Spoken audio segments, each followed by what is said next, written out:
বঞ্জনে করি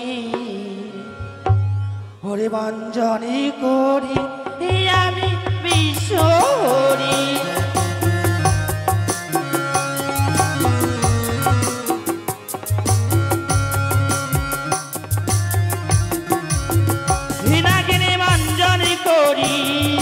বঞ্জনী করি বঞ্জনী করি আমি বিশ্বহরি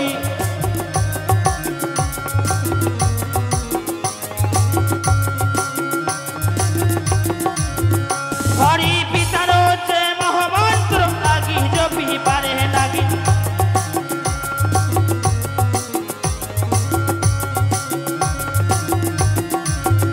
হরি পিতার হচ্ছে মহামন্ত্র লাগি জপি পারে লাগি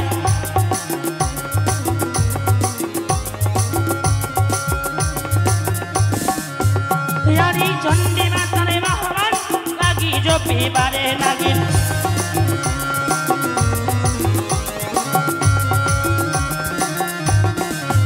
রানী তথাপি না মনন হই কালিয়া নাগিনী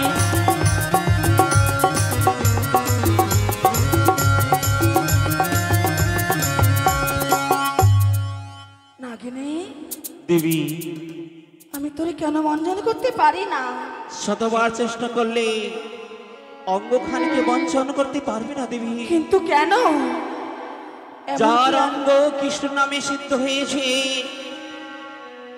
তোমার অঙ্গ অপবিত্র নাগিনী যেই অঙ্গ অপবিত্র সেই গুরুদিন আমার দেহকে বঞ্চন করতে পারবে না দীক্ষিতা নয় মাগো পারবে না নাগিনী হ্যাঁ দেবী হ্যাঁ আমি দেহকে পবিত্র করি তোর কাছে আসবো কিন্তু নাগিনী আমি কোথায় ব্যবসা করব কে বানবে তোর মোহনা ওরে নাগিনী বলো দেবী আমি এই নিশ্চিত তোরে গুরু বলে স্বীকার করি না না দেবী না আমার প্রবাদ হতে গেলি আমি তোর গুরু তুই আমার শিষ্য হয় রে এই নিশ্চিত তুই আমায় এই মহামন্ত্র প্রদান কর নিরুপায় সময় সংকীর্ণ এই সংকীর্ণ সময়ের মধ্যে মায়ের বাক্য পালন করতে হবে নলে মা যে বিশ্বপূজিত হতে পারবে না বেশ তুমি গঙ্গা স্নান করে এসো আজ আমি তোমায় দীক্ষা দেব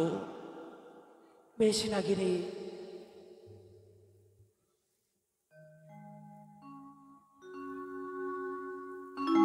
এই দেখো নাগিনী আমি দেহ পবিত্র করেছি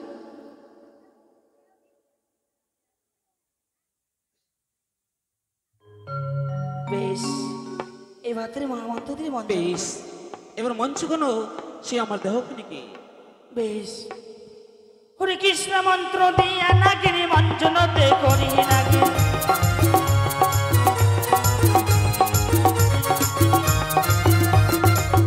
বাণী সমুদ্র ভাঙায়ার প্রস্তাবিত বাণী নাগিনী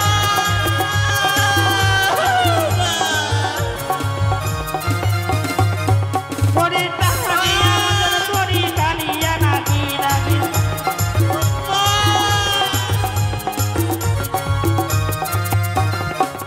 হরে ধীরে ধীরে নাগিনী মঞ্জিতে নাগি নাগি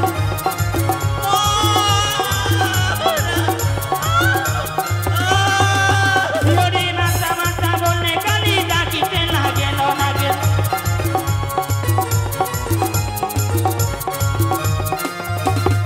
ও নাগিনী বঞ্চনে করি বঞ্চনে করি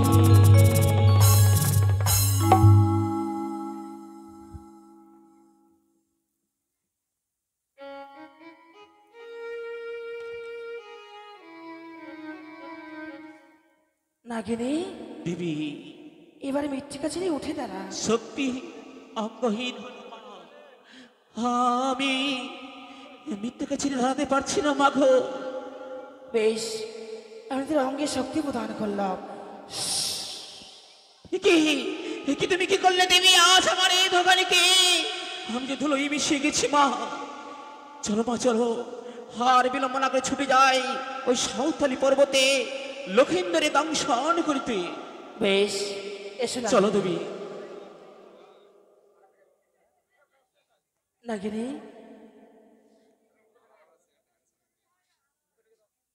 তোর খোদাকে রিভানে করি, তারপরে আমার কার্য করি।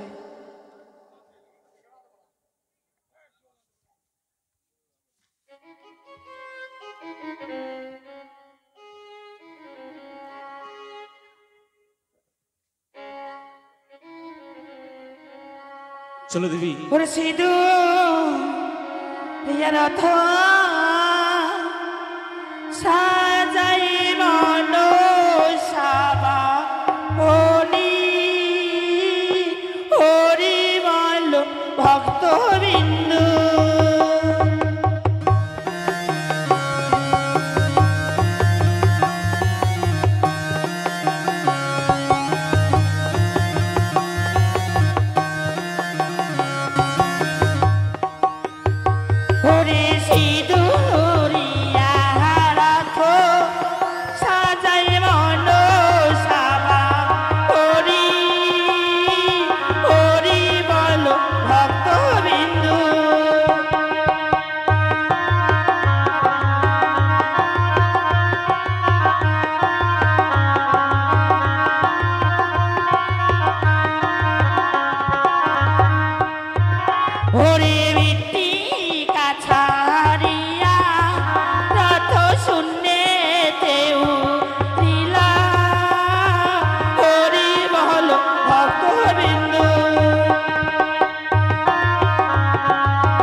বাপি তুমি এসো।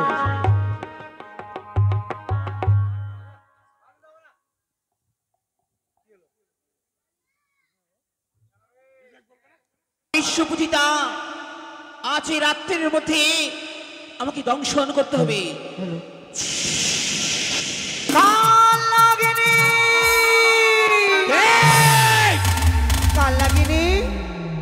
আমি তোমার বিবেক বলছি। বিবেক? হ্যাঁ। তুমি কি বলছো বিবেক? কোথায় চলেছো তুমি? লক্ষিন্দরে দংশন করতে চলেছি আমি। না না, কাল লাগিনি, তুমি তাকে দংশন করতে চেও না। না, অবলা মায়ের ওই নয়নের তারাকে তুমি কেড়ে নিও না। এক এক করে 6 সন্তান হারাবার পর বড় পুণ্যের ফলে ইহ সন্তানকে পেয়েছে। তুমি তাকে দংশন করতে চেও না কাল লাগিনি। না বলো না। আরে তোরে জগরাতি বিবেক উঠে আছে মাতি, না গিরি গম্ভীর গরজে দিয়া দীপি জেল না। বিবেক গিরি গম্ভীর গরজে দিয়া দীপি জেল না।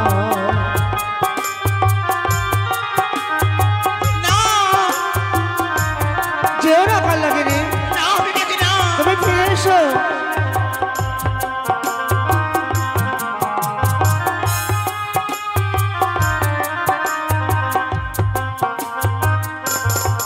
আর যেও না কালে গবা হইবে বালে, সেদিতে পড়িবে কালে লোহার বাসর ঘর। বলে না বিবেক, ও আমার পক্ষ বলে না বিবেক।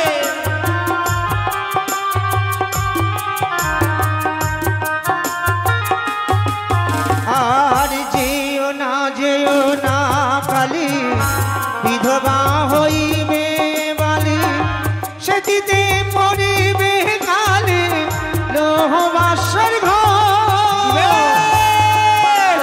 যেও না লাগিনি,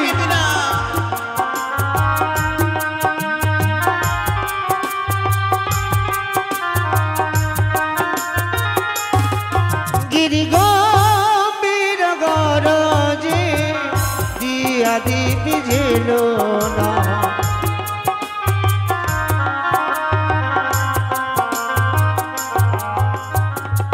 ওই দেখো বাসর ঘর শুয়ে আছে লক্ষিন্দর, পদ সেবা করিতেছে বেহুলা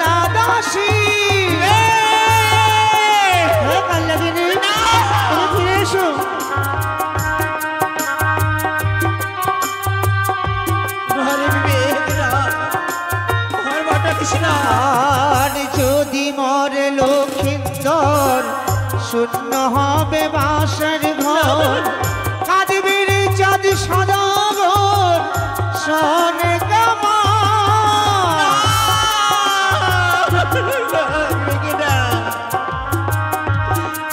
কি বলছো বিবেক?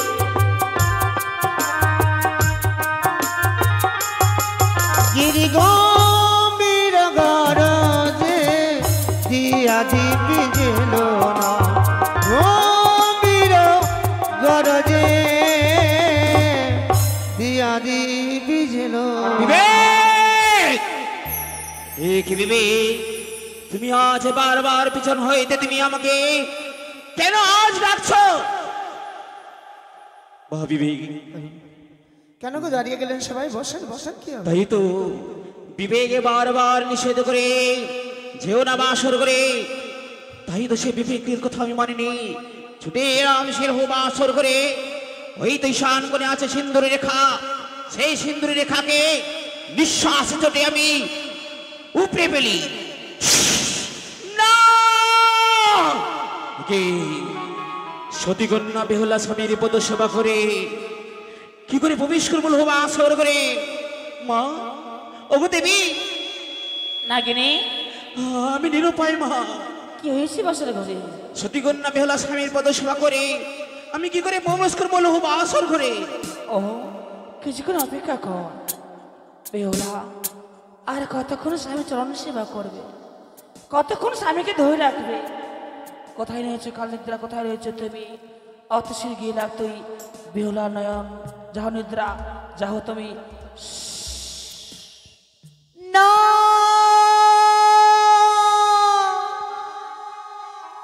একি আজ হঠাৎ করে আমার নয়নে নিদ্রা এসো। এই নিদ্রা আমি সহ্য করতে পারছি না। আহ, ওগো নিদ্রা দেবী, তব জন্য আমার সতর্ক করে প্রণাম। তুমি আমার দুই নয়নে প্রতিষ্ঠি করো না, সরে দাঁড়াও আমার নয়ন থেকে। আজকের ঋষি যে আমার জয় পরাজয় ঋষি শ্বশুর বাবা, এই ঋষি যে শুভ শুভ কেটে চলে যায়, তাহলে আমার স্বামীর পরমাণু লাভ হয়। ওই আমার ঘুমে যেন নাহি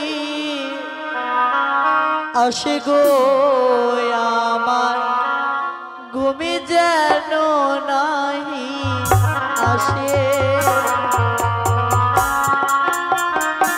না, এ কি?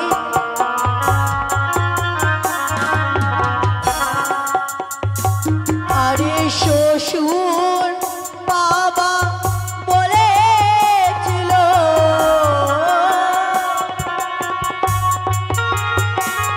ওগো শ্বশুর বাবা বলেছিল,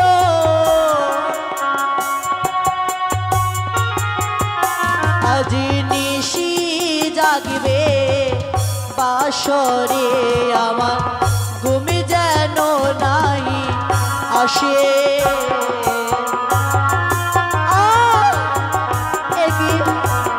আমি যার সহ্য করতে পারছি না।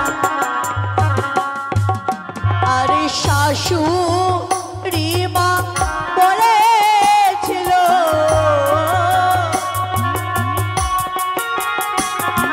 শাশুড়ি মা বলেছিল, আরে করবে স্বামীর চরণে আমার ঘুমে যেন নাহি আসে, আমার ঘুমে যেন নাহি, ঘুমে যেন নাহি আসে। এত কাকুতি মিনতি পড়ার পরও নয়ন নেই। আজ আমার নয়ন থেকে নিদ্রা যেন সরে দাঁড়ায় না। কি করব, কেমন করে নিশে জাগবো আমি? আমি যেন আর পারছি না এই নিদ্রা জ্বালা, আমি আর সহ্য করতে পারছি না। না, একই সাক্ষী দেখো আকাশ মর্ত পাতাল, সাক্ষী দেখো ব্রহ্মদেব, সাক্ষী দেখো বাসা যত ভগবান, আমি নিদ্রা সহ্য করতে না পেরে নিদ্রাগিত হলাম। ওই তো সতীকন্যা বেহুলা স্বামীর বাম পাশে নিত্যা নিদিত হলো। আর বিলম্ব করব না, ছুটে যায় লোহ বাঁশর ঘড়ি।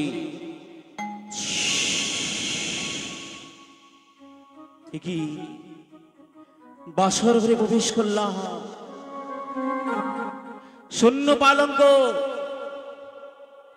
আমি কি কোন পথ দিয়ে সেই পালঙ্কে প্রবেশ করব? ওই তো সতীকন্যার কেস মৃত্তিকায় ঝুলে, সে কেস দিয়ে আমি পালঙ্কে প্রবেশ করি। কি দেখতে পাই বাসর ঘরে? হ্যাঁ, এত জ্যোতি কেন? নবম প্রদীপ জ্বলে, প্রদীপের ছোটায় তো জ্যোতি নয়, তাহলে কার জ্যোতি জ্বলে? এই তো বেহুলা লক্ষিন্দরী জ্যোতি না। কি করলাম আমি? কেন মায়ের সঙ্গে সত্যি আবদ্ধ হলাম? হরি লক্ষিন্দর, একটি ভর তাকিয়ে দেখ, আজ তোরে আমি দংশন করতে এসেছি। এই লক্ষিন্দর, বেহুলা, এ বেহুলা, কেউ শোনা দেয় না। আমি পাপিষ্ঠ নাগিনী, মাকে স্মরণ করতে বললাম, সে কার নিদ্রাকে। ওরে নিদ্রা, আজ তুই বাম হলে আমার জন্য। না না, আরে এ কি তাদের রূপের জ্যোতি জ্বলে? আহা, মনে কৃষ্ণ আজ নিদ্রা নিদিত হয়েছে তার পাশে। রাতালে, না না, আমি দংশন করতে পারবো না। এই বেহুলা, বেহুলা,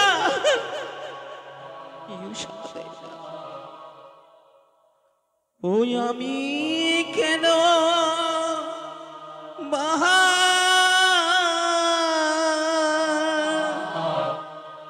এলাম রে বিধি বলা তোম শিবারে। ওরে লক্ষ্মীদা, ওরে কুকুরামা,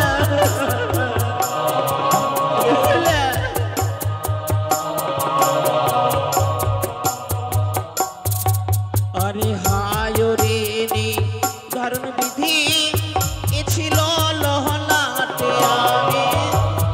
লক্ষ্মীদা,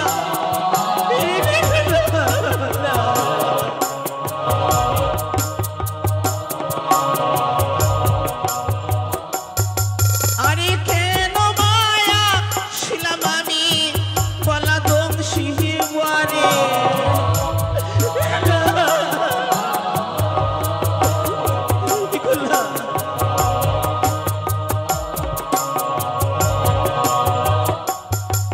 আরে লক্ষ্মীর সমান কন্যা দেখি সর্বসুলক্ষণ।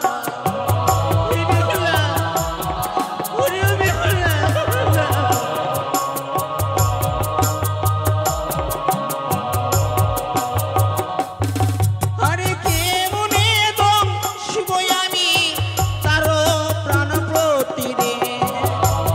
কি লক্ষ্মীর মতন কন্যার স্বামীকে কিভাবে দংশন করবো আমি?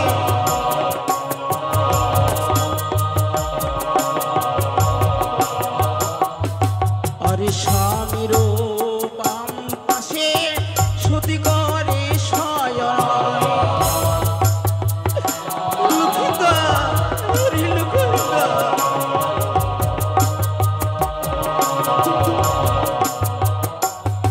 আরে লক্ষ্মীর সমান কন্যা দেখিতে সুন্দর আমি। এই লক্ষ্মী স্বরূপা, তুমি যাবো।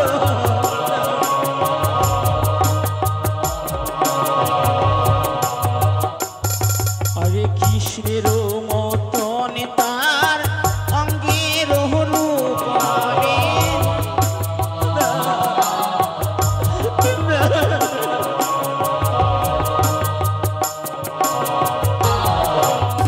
নাগিনী, দিন গেল, সন্ধ্যার রাত্রি হলো হোক, তথাপি না উঠে বাসরে কান্নারের ব্যাং চ্যাং খাওয়াতে সতী নাম পারো। চাতুপুত্র দংশন করতে এত বিলম্ব করো? যদি বলো কিন্তু দংশন করতে মনে হয় দুঃখ, কেমন করে নাক সাবাজ দেখাইবে তোমার ওই কালি আমো দেবী ছি নাগিন ছি ওগো মা। লজ্জা হয় না তোমার নাগিনী মাগো আজ এই সতী কন্যার স্বামীকে দংশন করতে বলছো আমি তিল মাত্র দোষ দেখি রাই লক্ষিন্দ্রের অঙ্গে আমি কি দোষে দংশন করবো বলো মা ও হ্যাঁ বলো তাদের অঙ্গটি ভুলের থেকে বেশি পবিত্র ওই পবিত্র ওই স্পর্শ করলে নাগিনী হলে তোমার ক্ষমা হবে না হে দেবী তুমি জলে পড়ে বর্ষ হয়ে যাবে ওই চেয়ে দেখো বাসর কি আলোকিত করে রেখেছে ব্রহ্মদে নবপ্রদীপ জ্বলে বাসরে ঘরে নবপ্রদীপকে নিভৃত করো আর প্রদীপের তেল লক্ষ্মীদের বাম পায়ে কনিষ্ঠ আঙুল দেবীকে ছড়াই দেখবে লক্ষ্মীদের দেহ অপবিত্র হয়েছে তারপরে তুমি লক্ষ্মীদের প্রতলে বসে রইবে যদি অপরাধ করে তাহলে দংশন করবে নচিত আমার সে জয় ফিরে আসবে যাও নাগিনী প্রদীপকে নিভৃত করো তাই তো মায়ের আদেশ অনুসারে বাসর খুঁজে নবম প্রদীপ চলে নিঃশ্বাসে চোটে আমি নিবেদি এই তো সামান্য সুযোগ এই সুযোগে এক নতুন জীবের সৃষ্টি করি মনসার অঙ্গের মহিলা আর বিন্দুমাতে রক্ত দিয়ে সে উজ্জ্বল করলাম মশা যাও যাও ওরে মশা মনসা দিচ্ছে বল ঝাঁকে ঝাঁকে গিয়ে পর লক্ষ্মীদের অঙ্গেরই উপর মশার কামে লক্ষ্মীদের করবে ছটপট তখন নাগিনী মস্তকে করবে পদাঘাত ওই তাপিত তেল লক্ষিন্দরে অঙ্গে ছিটিয়ে দেব অঙ্গ হলো অপবিত্র যেটুকু অঙ্গ হলো অপবিত্র সেই সুবর্ণ সুযোগ নিয়ে আমি দংশন করিব এটি না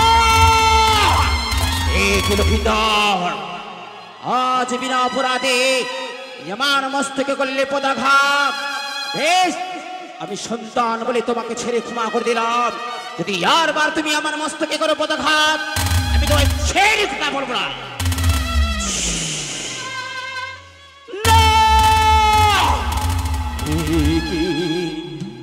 আজ দ্বিতীয় লাথি মারলে আমার মস্তকের উপর বেশ আমি চন্দ্র সূর্যকে সাক্ষী রেখে তোমাকে ক্ষমা করে দিলাম আর অপরাধী হয়েও না লক্ষিন্দর হ্যাঁ এখনো সময় আছে একটিবার তাকে দেখ আমি তোর দংশন করবো না তাকে দেখ লক্ষিন্দর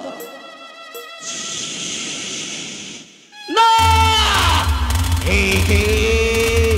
বারবার তিনবার করলে আমার মস্তকে পদাঘাত মনে পড়ে যায় সেই দিনের কথা রে লক্ষিন্দর যেদিন হইতে উষা নিত্য রথের চাকায় ভ্রমণ করছিল সেদিন রথের চাকায় আমার স্বামীকে বিনাশ করেছিল তাই তো সে সত্যে আবদ্ধ হয়েছিলাম অনিরুদ্ধ আজ তুমি কাঁচা চলে বিধবা করলে একদিন না একদিন আজ তোমার স্ত্রীকে কাঁচা চলে বিধবা করবো সেই দিন এসেছে আর ওপরে যায় সেদিনের কথা মনে সেদিন হইতে কালিয়া দমন করেছিল ঠাকুর কৃষ্ণ কালিত হয়ে ঠাকুরকে বারবার বলিও গো ঠাকুর পদিংধ তা সত্ত্বেও সেই কৃষ্ণ আমাকে মানেনি গতিত হয়ে ঠাকুর কৃষ্ণকে আমি অভিশাপ দিয়েছিলাম গো ঠাকুর আজ যখন তুমি আমার স্বামীকে এত কষ্ট দিচ্ছ তাই তো আমি প্রতিজ্ঞা করি না রে হয়ে তোমার বংশবলীকে আমি ধ্বংস করবো আজ তো সেই অনুরক্ত ওই কৃষ্ণ রাতি রূপে মত্তধামের বুকে এসেছিল লক্ষিন্দর রূপে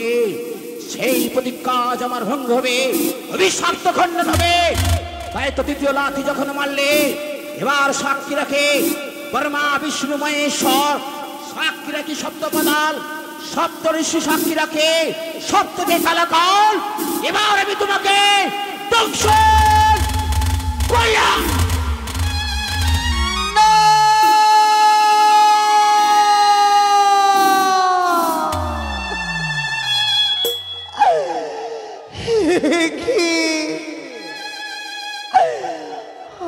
আজ আমার বাপের করিস সামনে কিসে কামড় দিয়ে চলে গেল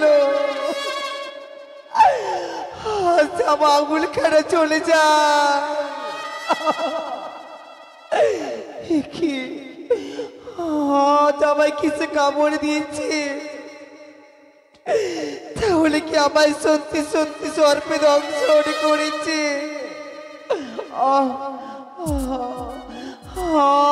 জীবে সহ্য করতে পারছি, দেখো দাউ দাউ করে করিস ঠাকুরখানা চলে যায়। ও গো বিহুলা, তুমি কোথায় রয়েছ গো? একটিবার জেগে কথা বলো না। অন্ধকার কেন? তুমি তো বলেছিলে আজ ঋষিরে কুড়িদরা যাবো না। আজ আমি কিছুই দেখতে পাই না। ও গো বিহুলা, একটিবার জাগো রাখবো, একটিবার জেগে কথা বলো রাখবো। আজ মনে হয় আমায় কিছু কামড়ে দিয়ে গেছে গো। আর আমি প্রাণে বাঁচবো না পেয়ে। একবার জেগে কথা বলো না। তুমি কি অকাল নিদ্রায় পড়ে গেছো গো? আমার সঙ্গে কথা বলবে না?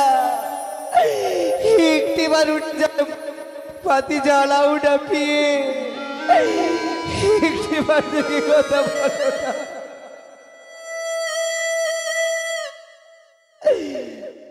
উঠো পিয়ে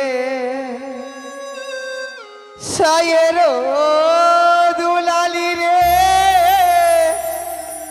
ধনী, উঠো পিয়ে রে।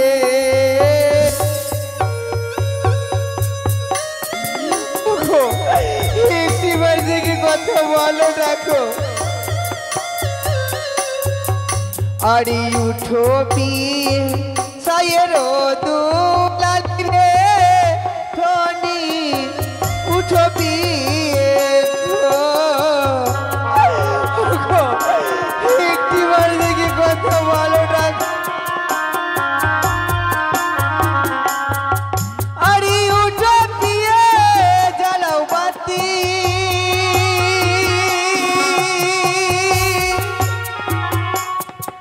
হরিয়ার বায়াচ্ছে কত রাতিরি। আরি বাতি জ্বালালে ঠান সতী পর বাতে ধনী, উঠো বিয়ে গো। মেঘুলা, একটিবার কথা বলো না। আরে পাপিস ঘর মেরো ফলে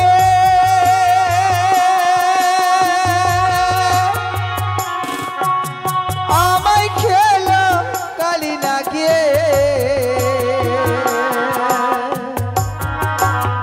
অকালে বিধবা সাজিলে তুমি রে ধনী, উঠো বিয়ে গো। মেঘুলা, একটিবার দিকে কথা বলো। আরে উঠো বিয়ে জ্বালাও বাতি,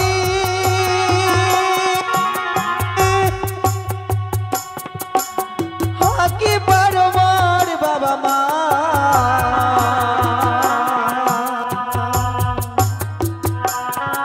আরে তারাই আসলে ধান ছদি বোর বাজে রে ধনী, উঠো বিয়ে গো। একটিবার দিকে কথা বলো না গো। তুমি একটিবার দিকে কথা বলো না বিয়ে। আর আমি সহ্য করতে পারছি না গো। তুমি আমার সঙ্গে কথা বলছো না কেন গো? আমি তোমার কাছে বিমালিঙ্গ চেয়েছিলাম বললে তুমি অমর করে বার করে ঘুমিয়ে রয়েছ।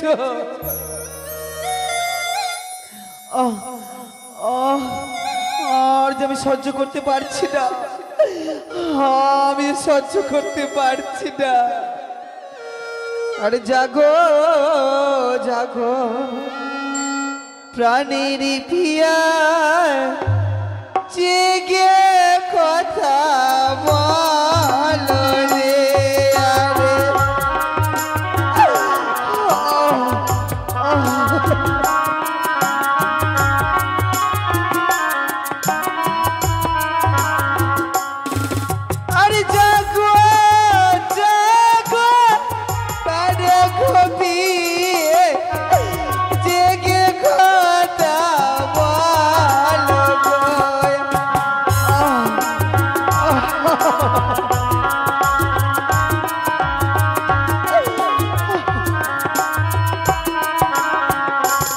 আরি আঙুল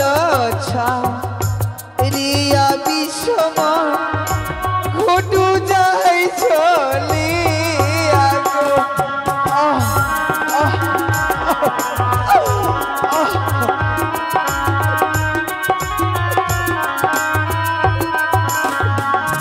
আরি আঙুল রিয়া বিষম ঘটু যাই চলি আরে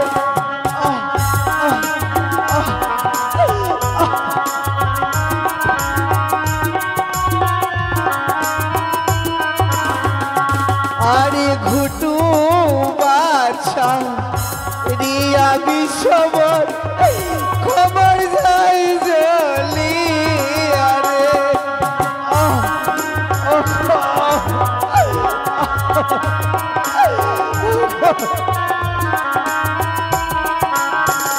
ইয়ারি কমর রিয়া বিষবর গলা যাই জলি আরে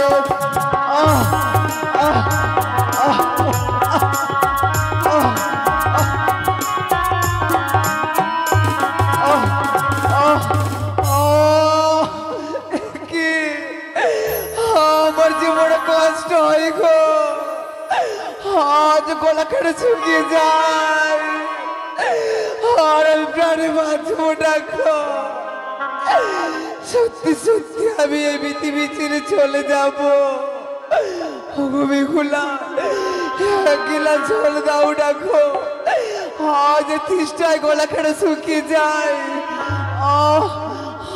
আমি চার কথা বলতে পারছি রে গো আমার যে কণ্ঠখানা শুকিয়ে যায় গো সেবারের মধ্যে একটি বার দিকে কথা বলো না তুমি আমার চোখে কথা বলছো না কেন গো আমি তোমায় ছেড়ে এই পৃথিবী ছেড়ে বহু দূরে চলে যাবো গো আর করে দিয়ে তোমার কাছে বেমানি করছি তুমি শুধু একটিবার কথা বলো ডাকো তুমি শেষবারের মতো আমার সঙ্গে কথা বলবে না আরে গলা বাছা রিয়া বিষম মস্তক যাই চলি আরে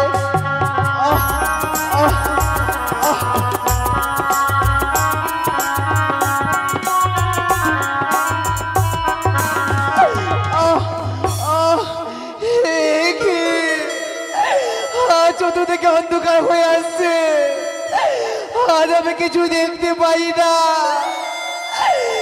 আজ আমার পায়ের নিচে মৃত্তিকা কেটে সরে যায় ওগো বাবা ওগো মা তোমরা কার হস্তে তুলে দিয়েছিলে গো আর আমি সেই পৃথিবী ছেড়ে দুনিয়া ছেড়ে চলে যাবো গো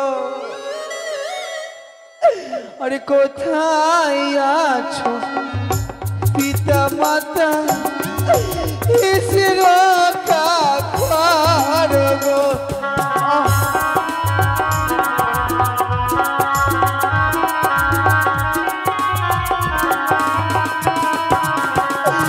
আরে কোথায় আছো পিতা মাতা এসে রক্ষা করো গো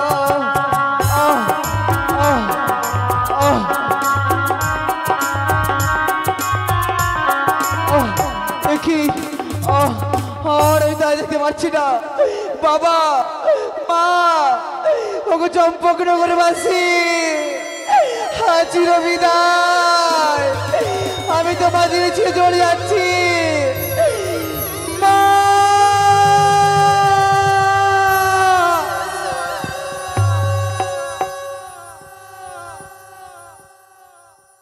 এই তো আর চাঁদ পুত্র বাসার ঘরে এই লোক থেকে পরলোকে গমন করেছে। আমি দেবী পদ্মাবতী বেহুলা নয়ন দিচ্ছি কাল নিদ্রা, তাই বেহুলা নয়ন নিদ্রাকে হরণ করে এলাম জাগো ফুলা, জেগে দেখো তোমার স্বামী ইহলোক ছেড়ে পরলোকে করিয়াছি গমন। না, একি একি আশ্চর্যজনক ব্যাপার। একি দৃশ্য হেরেছি আমি আজ। আমার বাসর ঘরে অন্ধকারে নেমে এলো কি করে? আমার বাসর ঘর তো নবমতী প্রচলিত ছিল। এই নবমতী প্রচলিত বাসর ঘর অন্ধকারে পরিণত হয়েছে কেন? কে নিভাইছে? কে অন্ধকার করেছেন বাসর ঘর? ও বাতি জ্বলিয়ানা জ্বলিছে গো, ও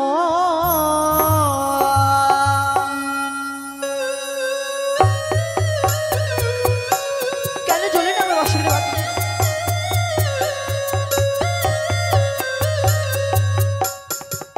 ওরে বামি নান পা তা শোনাই পাবনি গতিবাদী।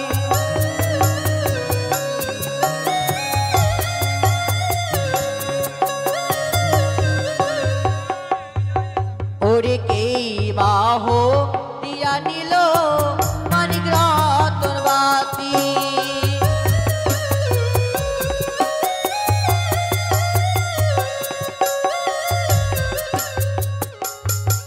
ওরে একবার জ্বালাই দুবার জ্বালাই জ্বালাই বাড়ি বাড়ি।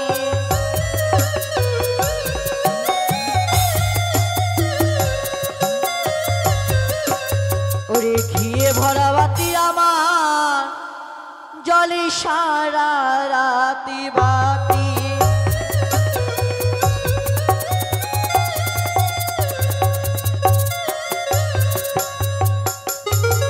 আজ সকালে সকালে ঘর্ষণ করি, অগ্নি প্রবাহিত করে এই বাসর ঘরে বাতি জ্বালিয়েছি। বা কি সুন্দর! আজকে আমার স্বামী দেবতা এই সুন্দর ঝুলন্ত পালঙ্ক ছেড়ে মৃত্তিকার উপরে শুয়ে রয়েছে। আমাকে বলেছিলেন যেই সময় এই বাসর ঘরে আমরা প্রবেশ করি, সেই সময় আমাকে বলেছিলেন বেহুলা, আজ হাজার হাজারে লক্ষ লক্ষ টাকা ব্যয় করে আমার পিতা সুন্দর করে পালঙ্ক বানিয়েছে, কিন্তু দেখো আমার স্বামী দেবতার ভাগ্য। আমি জানি গো তুমি আমার পরে মান অভিমান করে রয়েছ, আমি সবই জানি। একবার তো কথা বলো, একটিবারে কথা বলো। আজ প্রভাত হয়েছে, আহ একই হয়েছে আমার স্বামী দেবতার। আচ্ছা সর্বসঙ্গ সিদ্ধ হয়ে গেছে কেন? এই মোলায়েম দেহ আজ কাঠ হয়ে গেছে কেন? ওগো একটিবারে তুমি কথা বলো না। আসলে যেন নিঃশ্বাসের আওয়াজ বন্ধ হয়ে গেছে। একে হলো আমার, একে হলো না।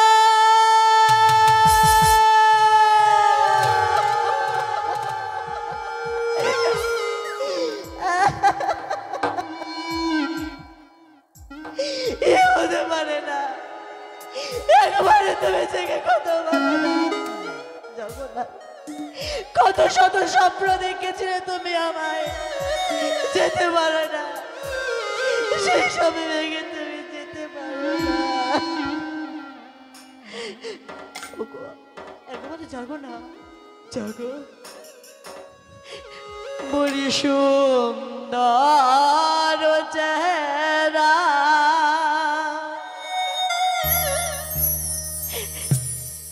ও গো আকাশের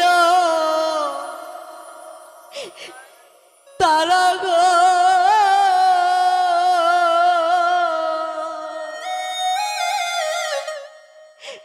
মলিন হইল শরীফের বিছে। গো মোরে কপালের দোষে স্বামী হারালাম অবশেষে।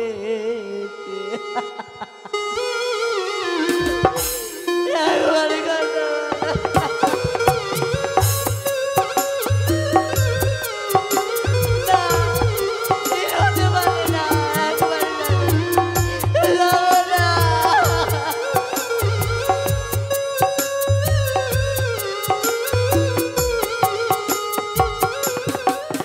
ওগো সুন্দর চেহারা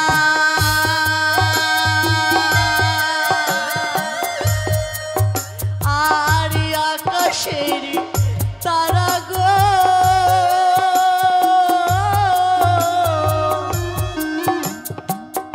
ভুলে হইল সর্ববীরে আয় গো কপালেরই দোষে স্বামী হারালাম অবশেষে।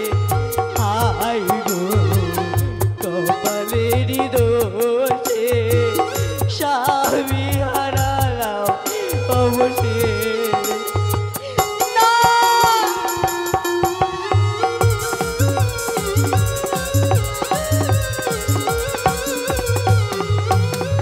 কথা ছিল ও গো স্বামী বাজবে জীবন ভরে গো,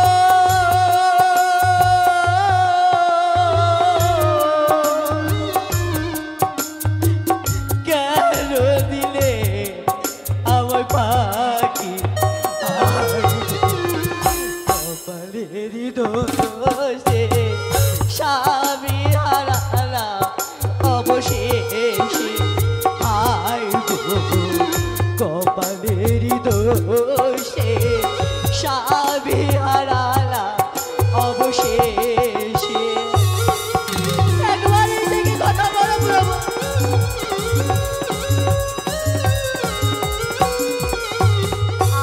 আর কোথায় আছো মাতা পিতা,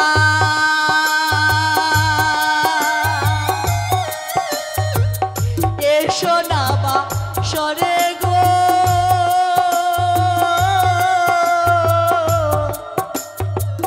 কেন নীরব হয়ে থাকো।